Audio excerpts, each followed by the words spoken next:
the old man here, and we got the lady. Yes, you are. Good girl. And she's got fresh water, and we got the good furniture, and we got sunshine. So it's story time. Yeah, and a good one it is. Hope everybody's okay. I'm walking and still talking, and that's a good thing. I'm being careful. I'm not going to take any chances. Yeah. So let's have a good story.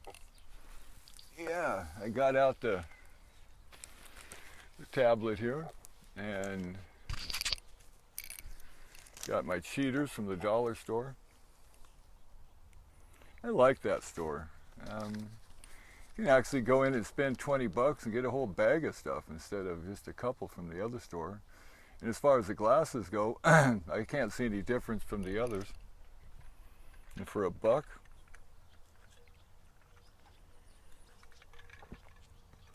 I got more than a few. So, the big train trip.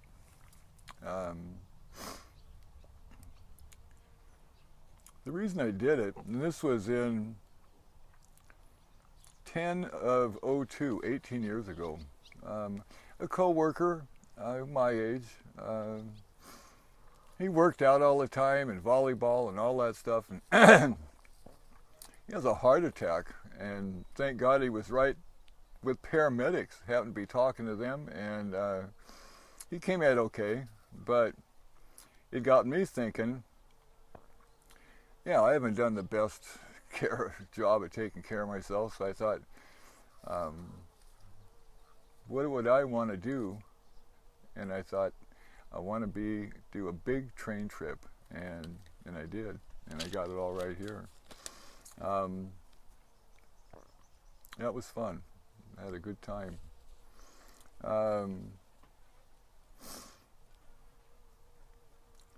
The big train ride, the magic door, or the big loop. Take your pick.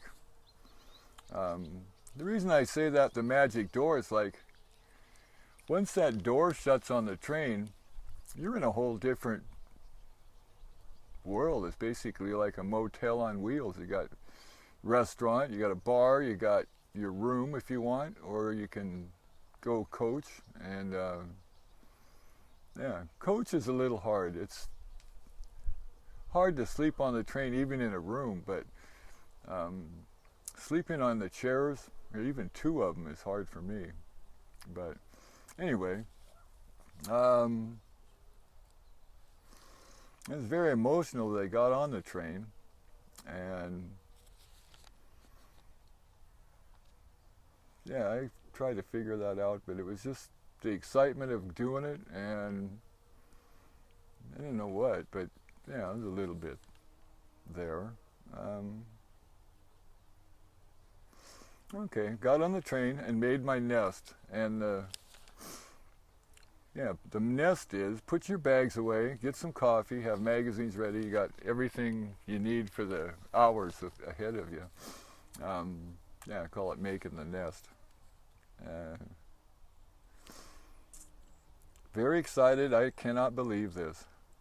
And this part is from Everett, which is north of Seattle, to Chicago, Illinois. And Everett is up on a hill kind of, so you go downhill to Monroe, and then you go up over the pass to the east side of Washington. And as soon as that train left the station, you could tell he was pouring the coal to it. And by the time we got to the bottom of that hill, we were flying. I mean, God help us if there was something on that track, because he was trying to get maximum speed to go up over the pass. And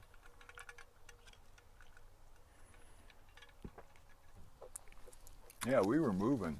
And then within a half an hour, we weren't moving. We were chugging up that hill. Went through a bunch of tunnels, and you could see old tunnels.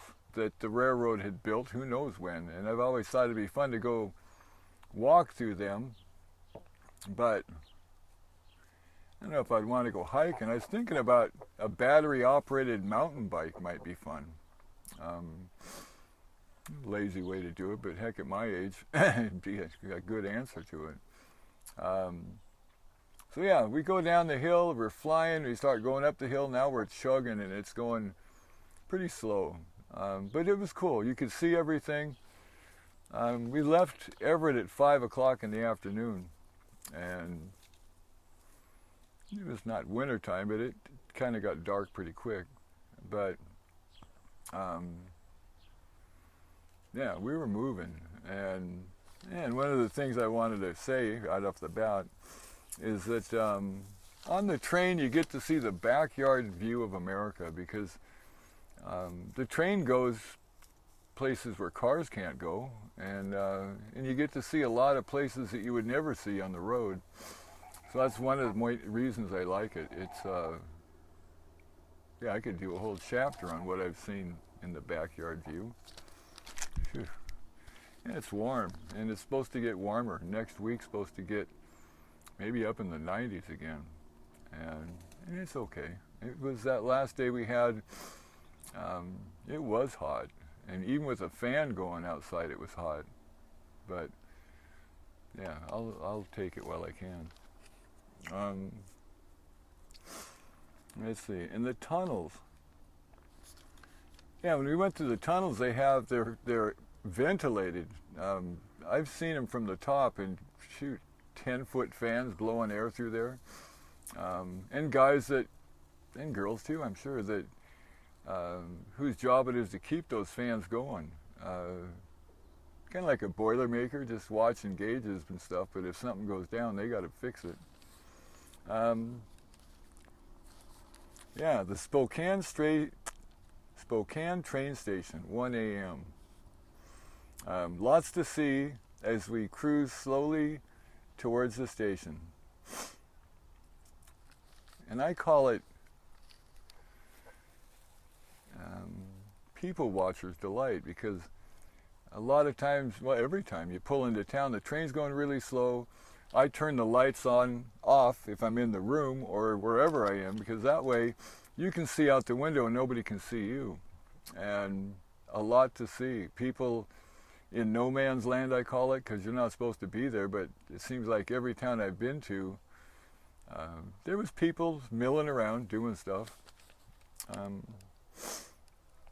Let's see, train station, lots to see as we slowly cruise into town towards the station. Lots of old brick buildings with chain link fencing and razor wire.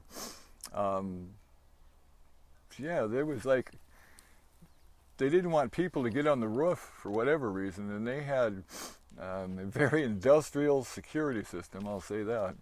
And it's funny, I'll mention it again in here, I've seen that, you know, chain link fence, barbed wire, razor wire, and then here's a hole big enough for a person to walk through that's obviously been open for a long time.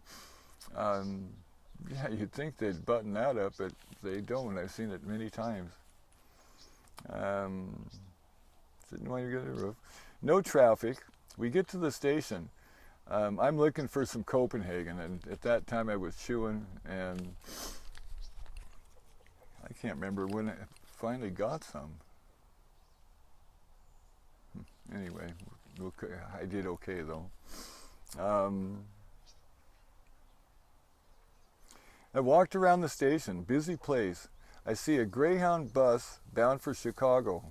And I thought, boy, that would be a tough ride. I mean, I'm going to be riding in the train. That'd be easy. And one thing about Greyhound, I do like doing that. And you get to see every kind of person you can imagine, except the rich people. They don't ride the bus. But I feel comfortable with that crowd. Yeah, it's okay to be, I wouldn't say poor, but I'm far from rich. See a Greyhound bound for Chicago, half the bus unloads to stretch and smoke.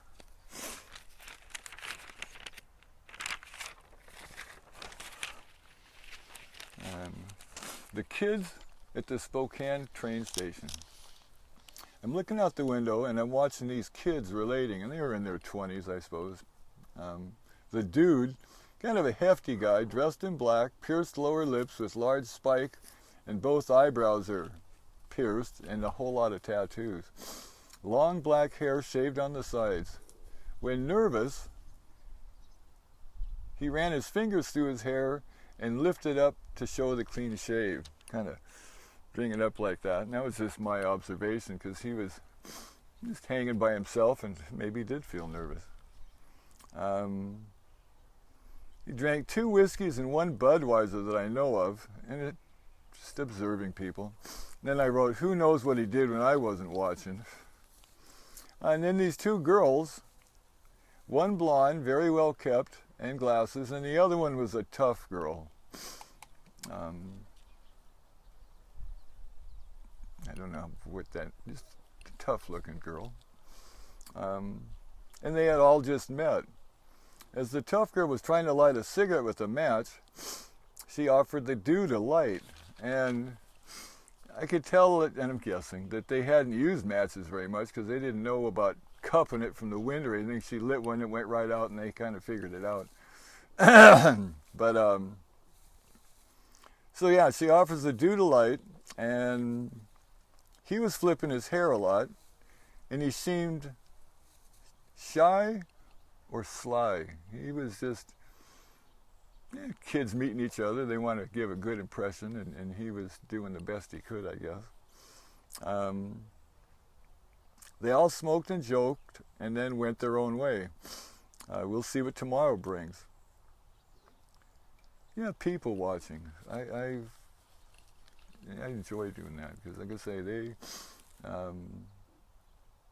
yeah, you could tell they had just met, and they were just talking, making small talk and stuff, and that guy kept flipping his hair, and then the girl started doing it, the clean cut one. Says, I've just been napping, we'll see how that works. There's still a lot to see in town. It was cool. I saw a sign that said liquor and florist. Booze and flowers, what a nice mix. Yeah, so now it's dark, and there ain't much to see at all. 6:30 a.m. Mountain Time. I just got coffee with a free coupon with no refills, and it's still dark. Just a second.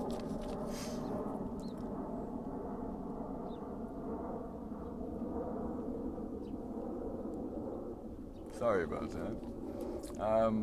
It's still dark. And this is, I was in coach at this point. The train smells like people. Not bad smells, but the smell of people sleeping. And it was a definite smell. And I'm going to say it wasn't bad. We stopped at Whitefish, Montana, and east we will go. By 7:30, it was just turning light. We hit West Glacier about 10 o'clock, and the trees are gone. And you can see for miles. I like that, where it's just wide open. You can see 50 miles, I don't know, a long ways. And the train, when it's going through Montana, it's right along the border. You can see Canada 5-10 miles away. Not a lot going on, but it was Canada over that way. And I got off at Wolf Point, Montana for my first night. I just wanted to stop at some tiny little towns, and Wolf Point was a real small little town. I think there's a prison close by. Yeah, very small little town. I met the lady that worked at the train station, and she had transferred from, I think, Seattle. And she loved it. She goes, it's a small town, everybody knows each other.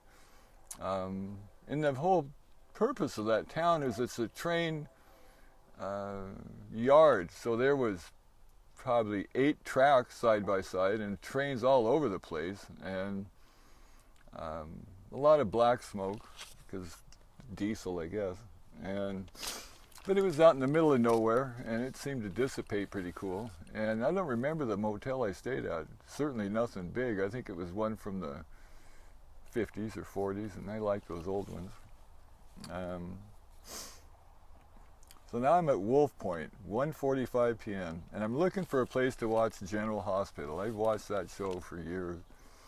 And so I go into this tavern.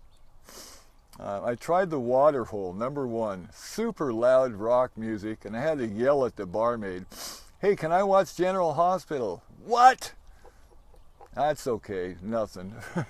I thought even if they turned it on, I couldn't hear it. And it's like 1 in the afternoon, and they're ripping it up. They were already going for it. There was 4 young Native Americans in that bar, and they were just partying, having a good time, I guess. And then these 2 Native Americans, I don't know if Indian's a cool term, so no disrespect. So yeah, these 2 kids asked me about General Hospital, and I tried to explain it, and they said it was not manly. I use other words. And I explained to them about there's mafia stuff and ex-convicts and troublemakers throughout the show, and they seemed impressed. They were listening and kind of nodding approvingly. So I went around the corner to the A1 bar. I said, "Can I watch GH?" "Yeah, you bet. Go for it." And I turned it on. And on the West Coast, it started at 2 o'clock. That was before Hulu and all this other stuff where you could watch it whenever you wanted to. This was like TV, and you had to be there at the right time. Well, on the West Coast, it started at 2 o'clock, and in Montana, it started at 1 o'clock, so I got to see about the last 10 minutes of it, which is no big deal. Sometimes that's all you need, I guess. And I saw a mother and daughter who were Indians. And the girl was crying, and the mom's trying to comfort her. And the mom, I hear her say, "That bastard," and I can only speculate why she was crying and who the bastard was and all that stuff. And they were both drinking shots at 1 in the afternoon. No judgment. This is just painting a story. Yeah. As I observe people, I always try to think, well, what was going on there? And who knows? Maybe that bastard broke her heart. Mom was trying to protect the daughter. Okay, now, first class from Wolf Point to Chicago. And first class is nice. The whole deal, I'm thinking, when I did it, if I signed up a month ahead of time or so, it was $350 to do that whole deal. And that was coach, and then if you wanted a room, they can be expensive, a couple $100 a night. But you get meals, you get free coffee, newspaper. They take good care of you. So yeah, first class, it says, "Well, how's Todd doing today?" The conductor says that to me. "Right this way to your room, #2. Here's your dinner ticket." And this is good. The room was a little smaller than I thought, but excellent. And it's like 2 chairs face to face, and the bottom chairs turn into a bed, and then you can fold down the top bunk. And it might only be 6 feet across, 6 by 8 maybe, or something like that, but it's plenty enough room to get comfortable. You can fold the table down and play cards or whatever. Stretch the seat out and sleep if you want, whatever you want to do. And all throughout the trip, I realized that if you leave your door open, you're open to conversations. A stranger could walk by and start talking, and pretty soon you may talk for an hour, and I did with some people. But if the door's shut, yeah, you want to be left alone, and I did that too sometimes.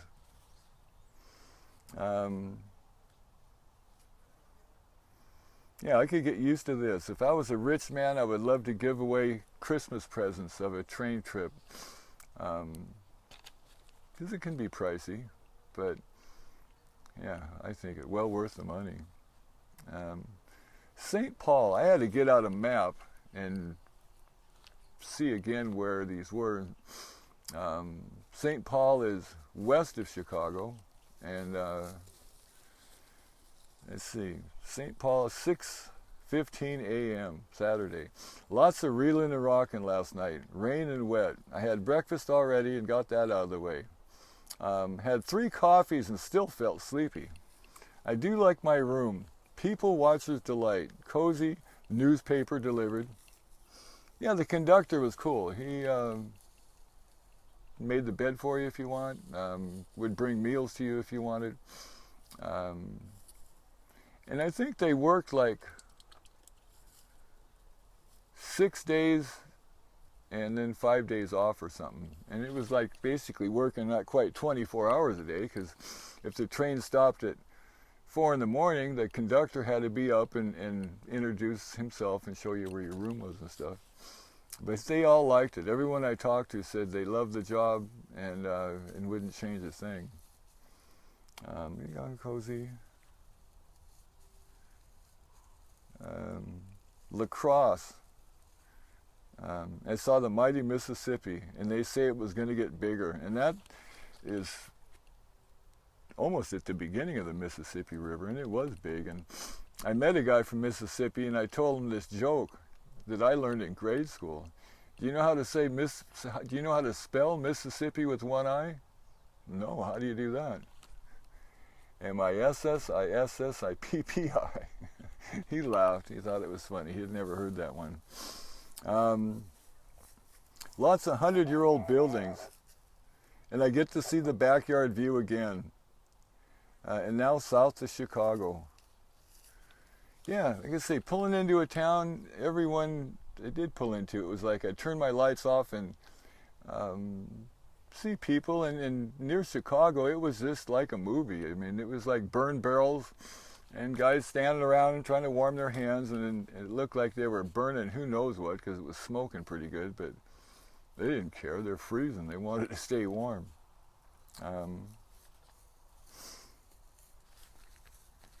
Yeah, Chicago. Lots of empty old factories, and it looks sad. And then the brand new factories with ponds and swans. Yeah, swans. And office complexes, more like.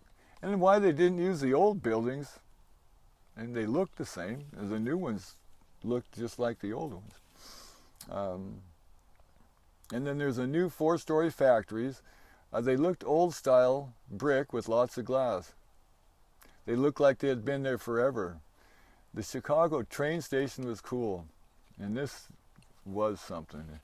It was built in 1925, and I wish I could have knew how to download pictures and stuff, but it was like, it looked like a cathedral. I mean, super high ceiling and arched with big stone ribs, and back then they didn't spare a dollar. They went full throttle on that. I mean, it was a sight to see. I'll see if I can find a picture and download it, put it in the comment section so people could at least see what it looked like. But I was impressed. When I go into big buildings like that, I always think, what's the foundation like? This thing is huge, and it's all made out of stone, so there's a lot of weight on top of that foundation. And the foundation, the basement of that place was acres of trains. I mean, when we pulled in, there was pillars every so often, and hundreds of trains. I mean, they were all lined up. The whole basement was solid trains, and that's a big station, so they have to organize who's going where and how many cars and all that stuff. It's a big deal. And we got close to the train station. Like I say, people stand around, burn barrels, and here was this wall that was made out of, I don't know what they were, but they were 4 or 5 feet square, 10, 12 feet long, welded steel. It was like made for something, and now they were leftovers, so they built this wall, and they staggered them, and they were all welded together, and on top of that was razor wire. They went through a lot of work to keep that train station secure. And when we got to the basement, the train was at a curve kind of, so I could look out my window and see the gate. And they opened the gate, and there was probably 6 guys, and a few of them had baseball bats. I'm not shitting you. It was true. They looked very, you didn't want to mess with them. Apparently, when they open and close the gate, they've had trouble, so they just made sure their security was tight. That's right, lady. You okay? I know. She's good. Like I say, she's got clean water. She's ready for the hot weather. So yeah, they opened that door, and just the way the train was, the train goes in, and I could look out the back way and see them close that gate. And like I say, these guys looked, trying to think of the word, threatening. I mean, you know, unless you really were desperate, you're not going to approach these guys. They're serious as all get out. Yeah, and we get in, they close the gate, and now we're in the train station, and I think we had a 2-4 hour layover before we headed south. And it's late at night, and like I say, I come up from the basement, and like I say, come into this cathedral. I mean, it was light-colored stone, all kinds of little, not gargoyles, but up where the arches were, there was like rosettes, I don't know what they call them, but just a lot of detail. They didn't hold back. And back then, when they built that, cars were just coming into the picture, so the railroad was big. They had money to burn, and they did it. There wasn't any restaurants open. I think there might have been a Subway or something. I got something to eat. And but just sitting in that room, I realized this is just total overkill. I mean, they didn't have to put the ceiling 100 feet tall, but they did. And super nice chairs, people laying around sleeping. I didn't see any bummy guys at all. Sometimes at train stations I've been to, there was that crowd, but I didn't see them there. And so I'm walking around, and I go towards the main door to go out. And of course, that doorway is just as grand as the rest of it. It's beautiful. Like I say, they didn't hold back on spending money. It was really something to see. And I'm walking towards the door, and one of the workers there said, you know, don't go very far. He says, don't go very far. I said, okay. I step outside. It's raining, dark. The streets are basically unlit. And I looked down one way, and I could see a tavern way down there. And I didn't even consider going anywhere. But right across the street from there was the Sears Tower, and I think they call it something else now. And it's, if not the tallest, one of the tallest buildings in Chicago. And just looking up at it in awe, that trying to think of what it'd be like to see from the top, but it was closed. There was no way to do anything. So I went outside and hung around for a little bit, and hastily went back in. I didn't even, I could say the streets were empty, but what that guy said was ringing in my ears: don't go anywhere, just stay close. So I did. Went back in, and watched people, and waited for the train to head south.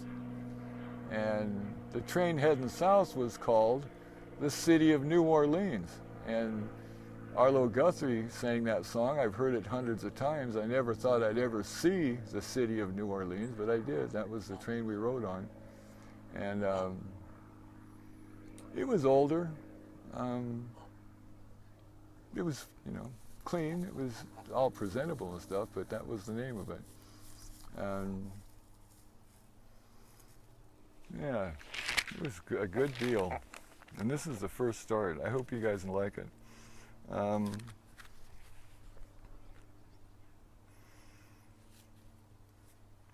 Yeah, I drove through a town of Tahoma. I couldn't even find it on the map. I got a big atlas I look at. And when I did the trip, I carried that atlas because that was before smartphones and apps and all that stuff. You actually had to have a map and see where you're going. But Tahoma, yeah, I saw wild turkeys right on the side of the thing. I saw 2 state prisons and a million other things in between.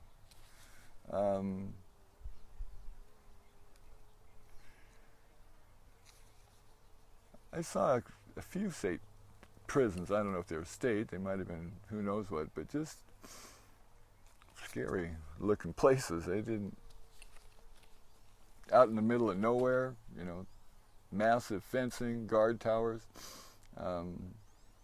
I knew a couple people when I worked at the big home that transferred from there to Shelton and worked as prison guards. And one of the jobs they start you at is a guard tower, or up in the tower. And they have to practice shooting rifles and all that stuff. And the gal had actually told me about it. The toilet was set up so you could use the toilet and still look out the window, because it's you're locked up there. There's nobody coming. And she said it was boring at times, but she said you had to be on guard because that's what the bad people were waiting for, is you to be reading a book or doing something, and that's when they do their stuff. But yeah, I saw a lot of prisons.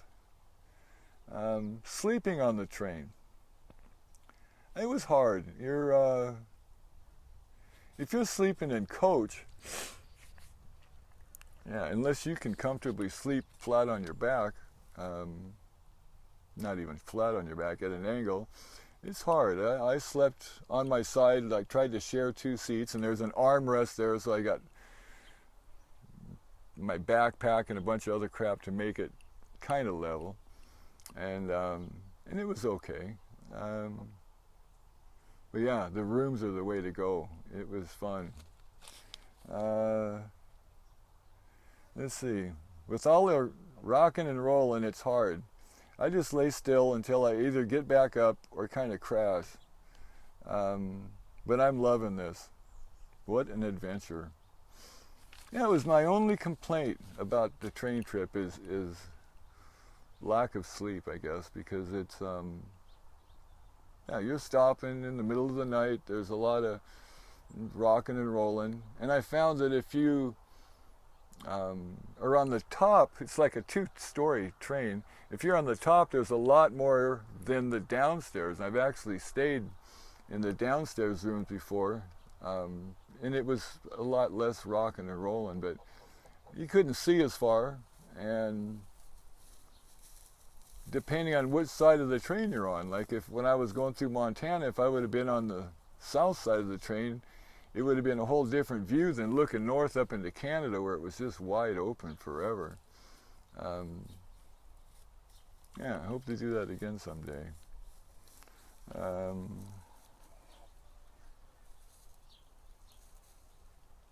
Yeah, a lot to see. And Chicago was a sight to see. They, yeah, the money they spent on that building. Yeah, like I say, I'll try and find some pictures and put them in someplace where you can see it, because it was, I hope I painted a good enough picture, because it was a sight to see.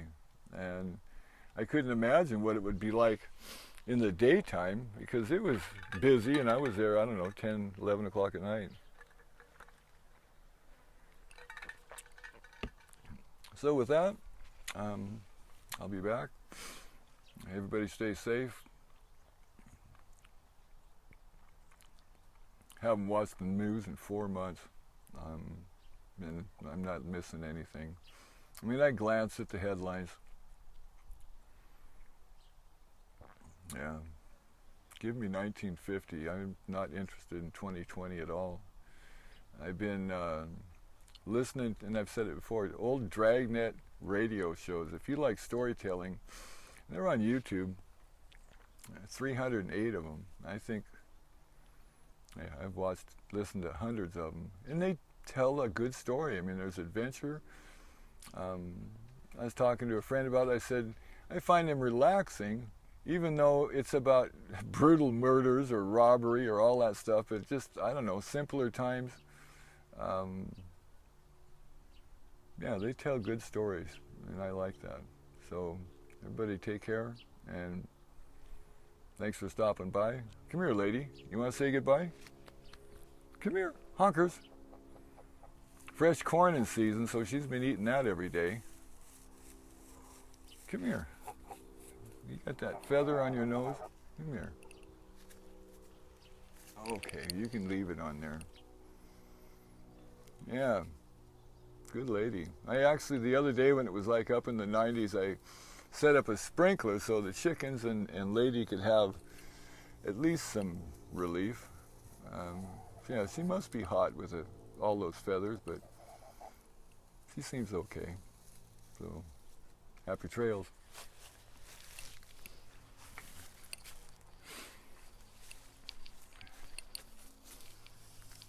And as always, thank you for watching to the very end. Wow, 36 minutes. I hope it's not too much.